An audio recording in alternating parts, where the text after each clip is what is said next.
Hello everyone. तर आज आपण बनवणार आहोत आलू पराठे. त्यासाठी मी असे बटाटे घेतलेत आणि त्याचे काप करून घेतलेत, एका बटाट्याचे 2. आणि हे आता मी कुकरमध्ये लावणार आहे. कुकरमध्ये थोडंसं पाणी घ्यायचं आणि त्यामध्ये असे काप केलेले आपले बटाटे टाकायचे आणि त्याच्या 2 ते 3 शिट्ट्या घ्यायच्या. तोपर्यंत मी इकडे तयारी करून घेतली आहे.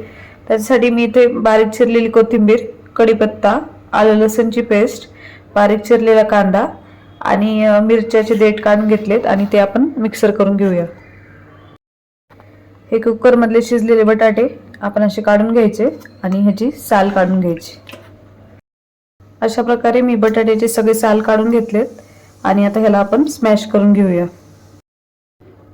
अशा प्रकारे मी सगळे बटाटे स्मॅश करून घेतलेत. तर आपण चला भाजी बनवूया.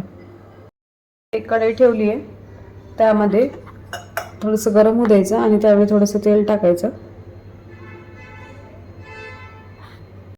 तेल चांगलं गरम झालं की त्यामध्ये थोडीशी मोहरी, जिरं, कढीपत्ता, आलं लसूणची पेस्ट, बारीक चिरलेला कांदा,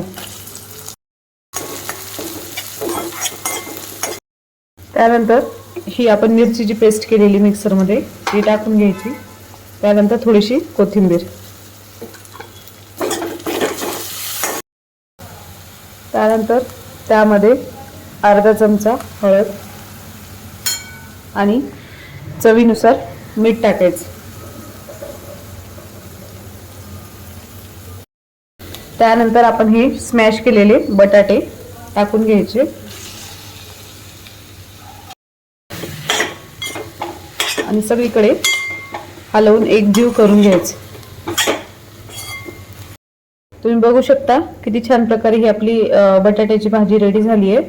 तोपर्यंत ही भाजी थंड होईल तोपर्यंत आपण इकडे कणिक मळून घ्यायची, चपात्याला जशी मळून घेतो तशी. त्यावर मी थोडीशी कोथिंबीर टाकून घेते. अशा प्रकारे मी कणिक मळून घेतली आहे, जशी आपण चपात्याला मळतो तशी, आणि ही भाजी करून घेतली आहे. तर आता मी एक पॅन ठेवलाय, तर आपण बनवूया आलू पराठे. चला. तर आता मी असं एक गोळा गोल बनवून घेतलाय. तर ह्याला असं थोडंसं लाटून घ्यायचं आणि त्यामध्ये आपण जे सारण बनवलेलं आहे भाजी बटाट्याची ती भरून घ्यायची सगळीकडे.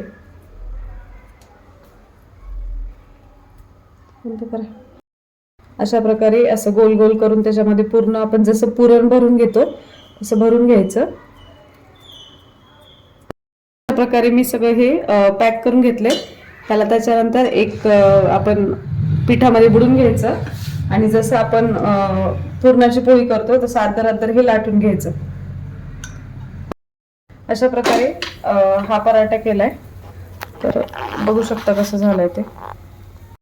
तुम्ही बघू शकता किती छान प्रकारे आपला आलू पराठा तयार झालाय. जर तुम्हाला आवडला असेल तर एकदा तुम्ही नक्कीच घरी ट्राय करून बघा आणि कमेंटमध्ये सांगा की कसं झालंय ते.